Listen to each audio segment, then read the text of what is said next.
السلام عليكم ورحمة الله وبركاته. مرحبا بكم في قناة جمانة كويزين. اليوم حبيت نشارك معكم هذه الوصفة تاع الرز بالراية، يعني بالسمك. أنا درت سمك الراية، ويعني كما هذا الرز نقدر نقدموه يعني بأي سمك، يعني اللي يكون عندنا نقدر نستعملوه الطريقة هذه. يعني عجبتني بزاف، شفتها على واحد الشيف في اليوتيوب، يعني جربتها. يعني ما نقولكمش البنات جات هايله. ماذا بيا نتوما تاني تجربوها وما راحش تندموا. وان شاء الله الوصفه بك تاع نهار اليوم تعجبكم، وندخلوا مباشره في طريقه التحضير. وهنا الوصفه تاعنا نسحقوا. انا عندي هنا السمك، يعني سمك الرايه، ولا اللي عنده اي سمك تقدروا ديروا السمك اللي تحبوه. كما قلنا هنا عندي سمك الرايه. هنا عندي درت هنا كيلو تاع رز، يعني كل واحد يدير الكميه اللي يسحقها. هنايا داك الرز هذا نغسلو مليح بالماء السخون ونقطرو مليح حتى ينشف.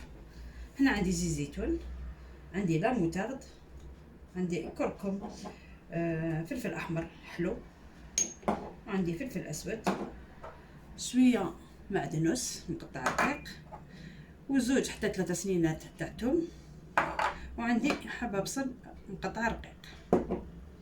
هنا ناخدو الطنجره تاعنا نضيفو فيها البصل، ندير لها زيت عاديه، وزيت زيتون ندوزن به الرايه هذيك. كما قلنا هنا ندير شويه زيت، ندير له شويه ملح، ندير له هذاك الثوم،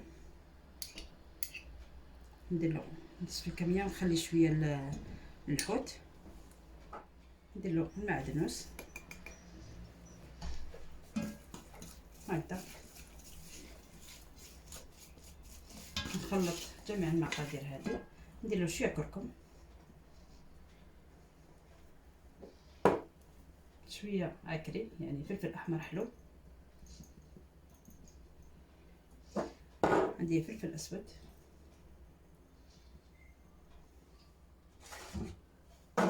هكذا، ونحطو على نار قليله يتقلى هكذا. حطيته على النار يتقلى مليح هذاك البصل والثوم المعدنوس.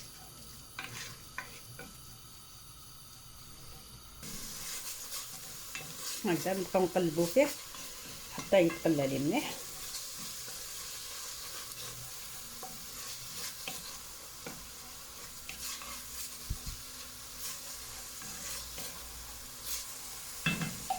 هنا بعد ما تقلى لي هذاك البصل ندير له ملعقه زبده هكذا، نزيد نعاود نقليه مليح. والزبده هذه تطلق بنا في الرز كما شفتوا. مع الاول درت شويه زيت، ما درتش بزاف.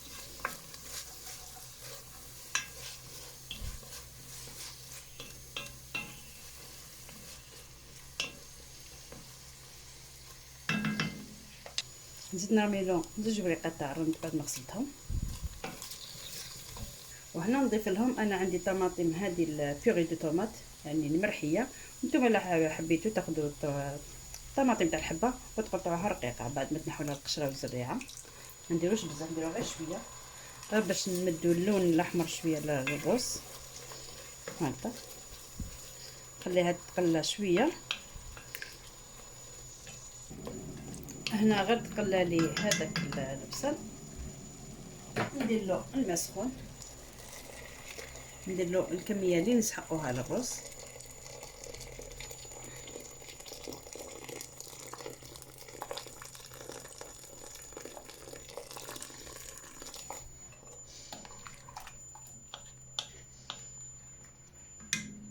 وهنا بعد ما ضفت الماء نضيف الرز بعد ما غسلناه وقطرناه مليح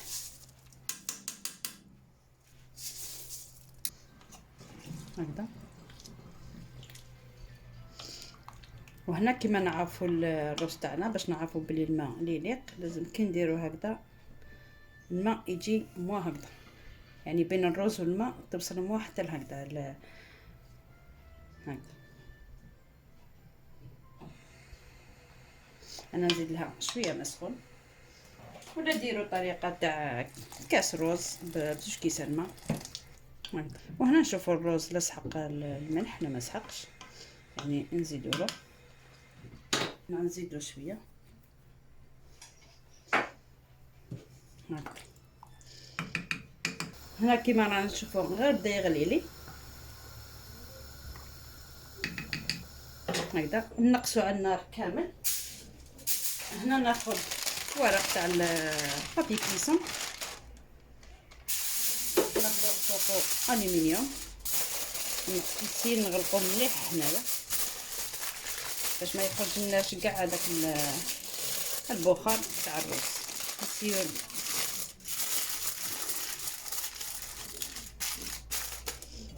هكذا نغلق مليح، نشدو مليح هكذا. هايدا نخلي على نار قليله حتى يطيب لي هذاك الرز كاع يشرب الماء تاعو. وشنو لازم النار تكون قليله بزاف هكذا. وهنا نعاود نولي للحوته تاعنا الرايه هذه، نسي نحي لها هاد القشره الفوقانيه ولا الجلده الفوقانيه، وشنو تجي واعره شويه. انا هذه مالت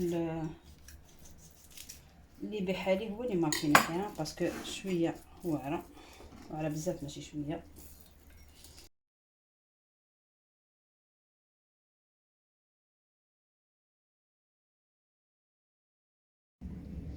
هنا بعد ما نقيت الحوت هذا يعني سمك الرايه هذيك، بعد ما نقيته وقطعته هكذا. هنايا ناخذ نص ملعقه كبيره تاع لا موتارد هكذا، نزيد نضيف لها شويه معدنوس، ونزيد لها شويه ملح،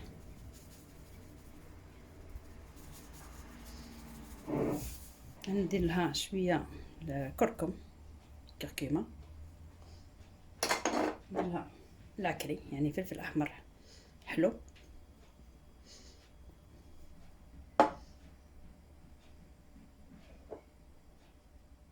ندير لها فلفل اسود، انا في الاسود ما نكترش بزاف، ندير لها شويه كمون،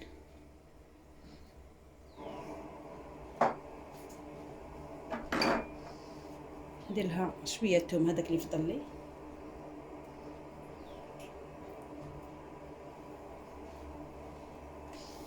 ونضيف لها شويه زيت زيتون.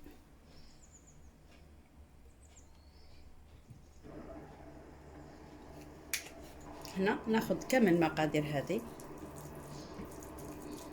نخلطوها مليح، نخلطو هادو السمك تاعي مليح. هنا ناخذ المقله تاعنا شويه زيت زيتون ما نكثرهاش بزاف. هنا غير تبدا تسخن نرمي لها هذاك الحوت تاعنا،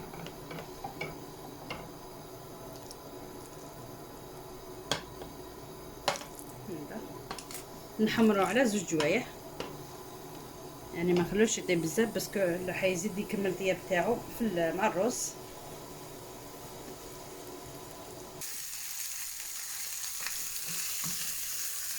هكذا نقلبوها.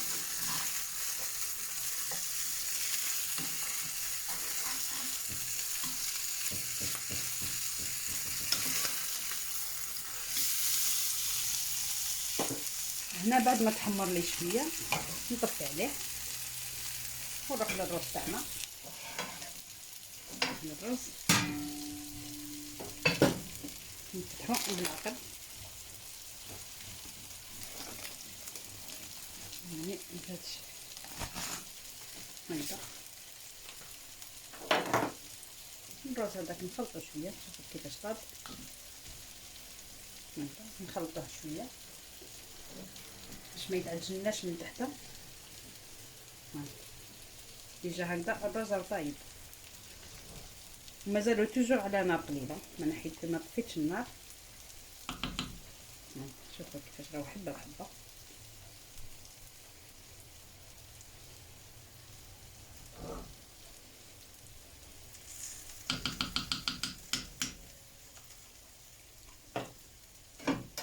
ناخذ هذاك الحوت نزيد نديروه من فوق،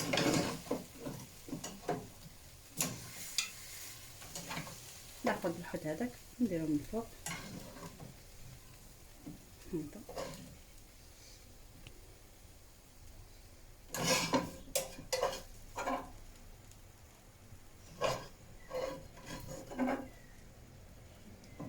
هذا ونعاود نغطيه.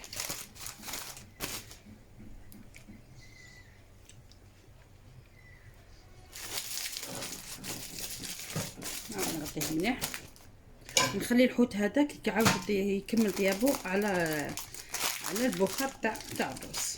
هكذا نزيدو غير شويه، واحد 15 دقيقه ونطفي عليه. هنا بعد ما طاب لي الرز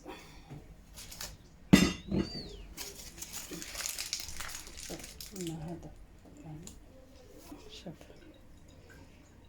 يعني طاب حبه بحبه.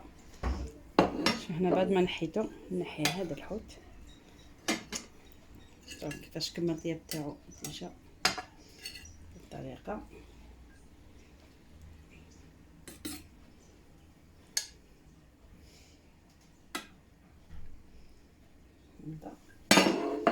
لا نخلطو شويه، شوفوا يعني كيفاش طاب حبه بحبه.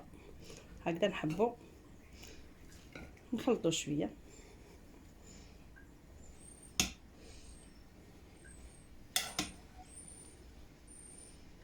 كيما هكذا. ما يجيش زعما كي تشوفوا هكذا تقولوا ناشف، ولا ما يجيش ناشف، باسكو مع اللي دوزناه بالبصل والثوم وبالزبده صافي يجي هكذا مليح. هكذا ناخذ نسقي الروز ديالي.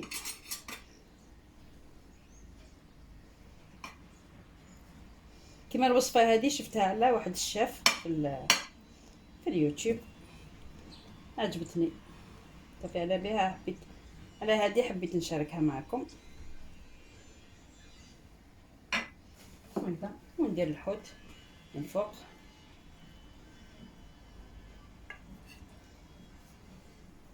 هكذا هذه هي وصفتنا بعد ما كملتها.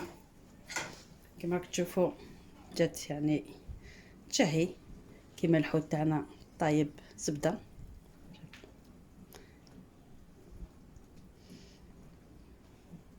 الوصفه تاعنا هذه هي راني كملتها تاع نهار اليوم. ان شاء الله تكون عجبتكم، ونلتقي في فيديو اخر باذن الله.